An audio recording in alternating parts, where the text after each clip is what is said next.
A palavra Mamanguá tem origem no tupi e significa enseada dos Mamaguás. Mamanguá é um lugar de abundância, com grande variedade de alimentos. Outra explicação para a origem desse nome remete ao jeito caiçara de se pronunciar a palavra igual. Que tem duas pedras que a gente não consegue ver agora, mas são dois picos ali, o pico do Pão de Açúcar e o outro pico de trás ali, que de um certo ângulo parecem dois seios, duas mamas, né? Então seria mama igual, mas antigamente a gente aqui tinha um costume de falar, né? Até hoje muita gente fala, ao invés de chamar igual, a palavra igual, chamava inguá. Ah, isso aqui é inguá, aquilo ali é inguá, inguá. Então ali tipo maminguá, maminguá, maminguá, mamanguá. Aí ficou isso. Os mais velhos falam que na verdade não tinha índio aqui e que o nome vem através dessas duas pedras ali. Essa pluralidade de versões não está só no nome. Mamanguá é também um lugar com muitas histórias.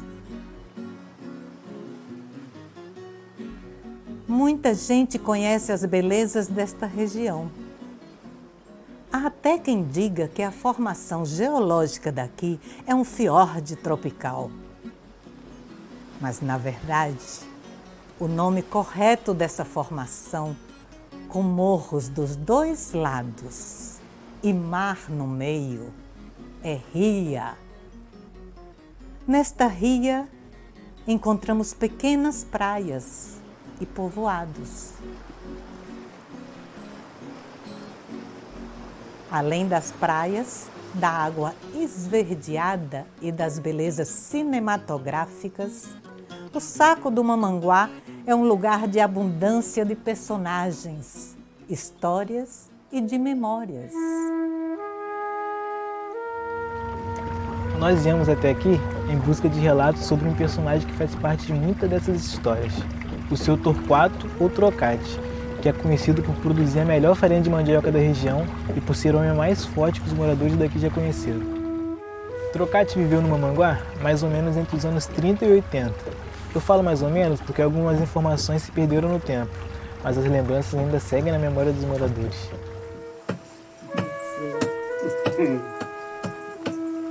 O seu Trocate é muito conhecido da gente, né? Ele era muito conhecido, era muito legal ele. Mas que era um homem forte, sabe? Um homem trabalhador mesmo, viu? Ele ia pro Sono, levava farinha para vender lá no Sono. Botava um saco de farinha nas costas, amarrava pro bico assim, atravessando nas costas e ia pro Sono. Chegava lá, o circo do pessoal estava no mar, ele comprava aquela quantidade de chilerete, aí 200, desse para ele. Ele botava tudo dentro de um saco lá e amarrava o papel para frente, um pau. Amarrava aqui e botava. Trazia, chegava aqui na casa dele, botava na canoa e ia remo para a cidade por fora. Para vender em Paraty. Vendia, ia ele para a minha visita de meio-dia, era para as 3 horas, estava em Paraty. Quando chegasse para as 8 horas da noite, estava ele chegando em casa, lá no Caruçu, ele morava no outro lado. Trocate, esse homem aí, né? O remo dele a pá do remo dele é quase na largura desse tabuleiro aqui, ó. Cada afogada que ele dava, te contar, hein? Ela não andava mesmo, né? Eu estava fazendo camarão ali, de tarrafinha vindo ali, eu era mais rapaz, tinha meus 14 anos. Eu morava no outro lado lá. Aí cheguei ali passando, ele estava fiando no camarão e o Trocate chegando na praia aqui. Que aqui tinha um caminho daqui, sobe, vira o morro lá e desce para sair lá na estrada, aí para Paraty. E ele, 2 sacos de farinha dentro da canoa. Aí pegou aqui 2 sacos de farinha, puxou a canoa lá em cima, botou um em cima do outro, amarrou uma corda aqui, outra cá, atravessou nas costas, só Trocate, você vai pra onde? Caminhando, vou na cidade. Vou levar essa farinha e ainda volto hoje ainda. Aí se mandou os caminhos assim, fui embora para Paraty. 2 sacos de farinha, de 50 quilos cada saco, tá? Faz 100 quilos. O homem era virado, pai. O homem tinha fôlego mesmo e era forte. Ele era forte. Ele É de Sotrocate.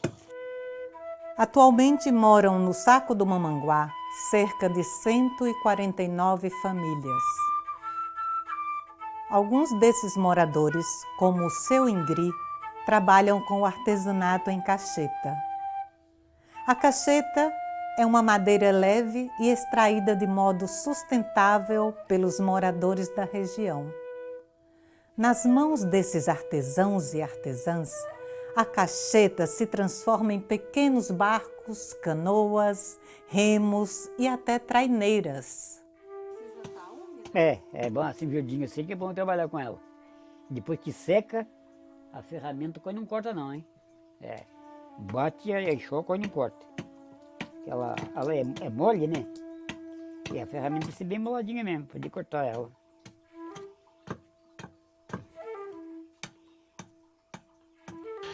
A gente tem 3 tipos de cacheta, né? A cacheta branca, a cacheta amarela e a cacheta vermelha.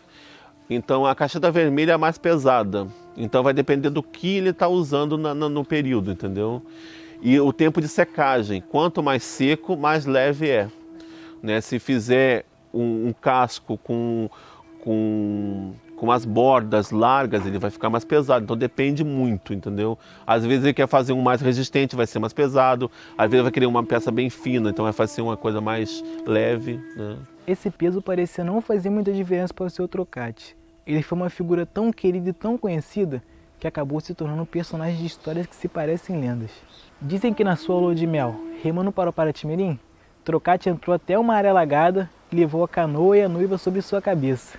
No Mamanguá, existem cerca de 50 artesãs e artesãos que trabalham numa relação de conhecimento e respeito com o ambiente e os elementos da natureza. Esses saberes, como do seu Ingri e de outras pessoas que vivem por aqui, são patrimônios transmitidos entre gerações e guardados na memória.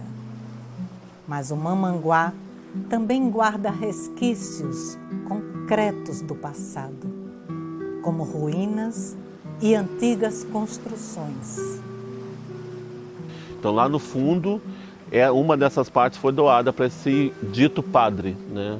Era um grande fazendeiro, mas principalmente traficante de escravos. Era um dos maiores traficantes de escravos que tinha na região. E ele se associava muito com a fazenda daqui do Fundo Santa Maria, com a fazenda de Paraty-Mirim. Então juntava ali, né, quando se não podia trazer para a fazenda de Paraty-Mirim, trazia para a fazenda do Fundo aqui Santa Maria. Tinha um caminho que passava pelo meio da mata, parava em Praia Grande da Cajaíba, descia todo mundo, os escravos, levava até lá o fundo e lá tinha a casa de engorda onde o pessoal ficava, né, onde cuidava, né, e tudo. Cuidava, no modo de dizer, né? E depois uma parte era levada para Paraty-Mirim, para ser vendida em Paraty-Mirim, e a outra era para ser vendida na Praia do Engenho, aqui no Mamanguá. Desculpa, na Praia da Venda. Tem uma praia aqui no meio do Mamanguá que se chama Praia da Venda, e vendia ali. Então ele era um dos traficantes de escravos mais cruéis que existiam aqui na região. Ele fazia assim coisas absurdas, né? E tem relatos, tem documentos, né, falando sobre isso, né, pessoas que presenciaram isso, que escreveram sobre isso, sobre situações que ele fazia. Uma de uma negra que estava grávida a ponto de dar luz, e ela foi amarrada num tronco de manguezal, no meio do manguezal, para morrer ali. E chegou um tabelião que estava subindo o rio e viu aquela cena e pediu para tirar ela. E ele falou que não ia tirar, que não tinha que tirar, que ela tinha que morrer ali mesmo. E no meio do manguezal lá do fundo, que é próximo à fazenda ali em Santa Maria, tem um morro, um pequeno morro ali. E ali era um ponto onde castigava muito esses escravos. E até hoje, se você entra lá, quer dizer, eu não consigo chegar lá. O máximo que eu cheguei foi a 100 metros, não consegui chegar perto. Porque eu sei da história, mas energeticamente falando, a ilha ali é nada ao invés do fundo. É horror, assim, horror total. Mas, assim, pessoas que já foram lá, meu pai já esteve lá, são muitas ossadas, são muito. Então, dos negros, né, dos escravos, né, porque matavam, né, o que matavam, o que deixavam lá preso. Né. Um dos meus irmãos, já junto com os primos, estiveram lá e encontraram argolas ainda lá também. Só você mexer na terra já aparece ossos e tudo. E aí a gente fala que ele não era padre, porque, né, ele tinha esse título de padre, as pessoas chamavam de padre, porque era a única pessoa que sabia rezar em latim. E sabia ler a Bíblia, né? Como era latim e tudo, sabia falar muito bem. Então, quando fazia as ladainhas, né, saíam de casa em casa, rodava, ele era convidado para ler a Bíblia e rezar em latim. Então as pessoas começaram a chamar o Padre Emanuel, e ficou como padre, mas ele tinha 2 mulheres, tinha vários filhos, né, e muitas crueldades que ele fazia também. Apesar que naquela época, né, a Igreja Católica também era muito cruel, né? Muitos padres eram muito cruéis com escravos, com negros, tinha muita crueldade. Então ele já comprava essa ideia também, entendeu? Já entrava nisso. Ele era horrível, assim, horrível. Essa história deu origem à lenda do Toco Seco. Dizem que esse padre era tão cruel, mas tão cruel, que nem o inferno quis recebê-lo. E então, depois de sua morte, seu corpo ficou boiando como um toco seco nas águas do Mamanguá.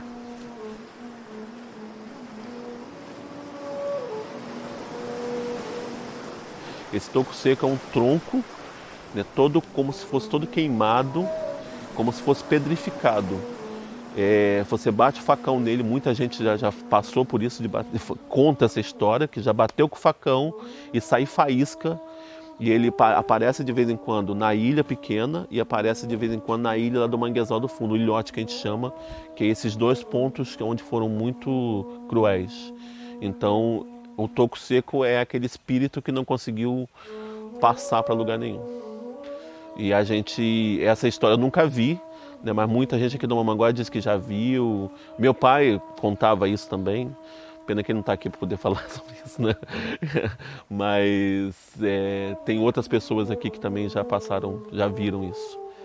É um tronco todo retorcido, todo meio, parece que queimado, mas pedrificado.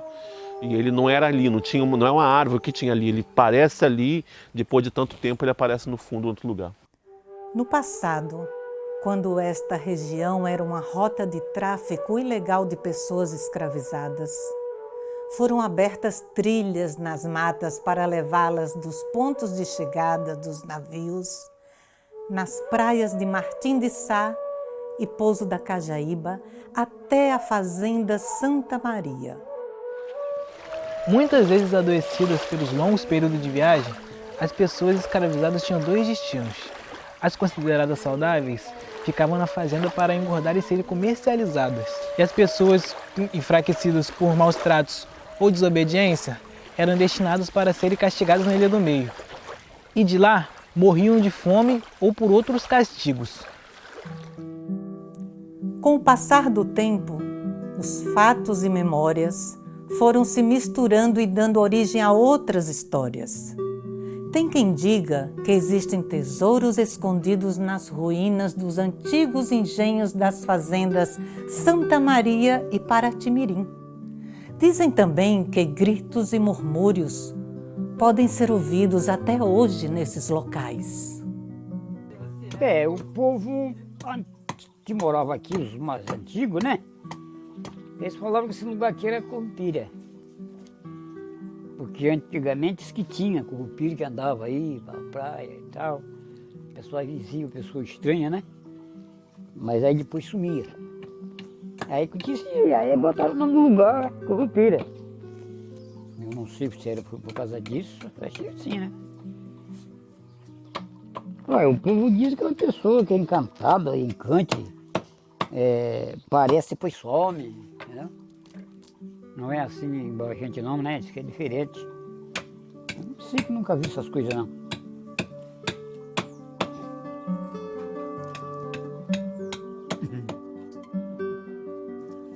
O seu trocate a gente não encontra mais, mas conseguimos conhecer um pouco dos caminhos que ele traçou e que nos levam do Mamanguá até a Praia do Sono, Paratimirim, a Praia da Cajaíba, Martins de Sá e outros lugares da Costa Verde. E encontramos outras histórias de mulheres e homens negros da região costeira. Essas pessoas e suas histórias são patrimônio e memória, muitas vezes silenciados, que nos ajudam a entender quem somos e para onde queremos ir.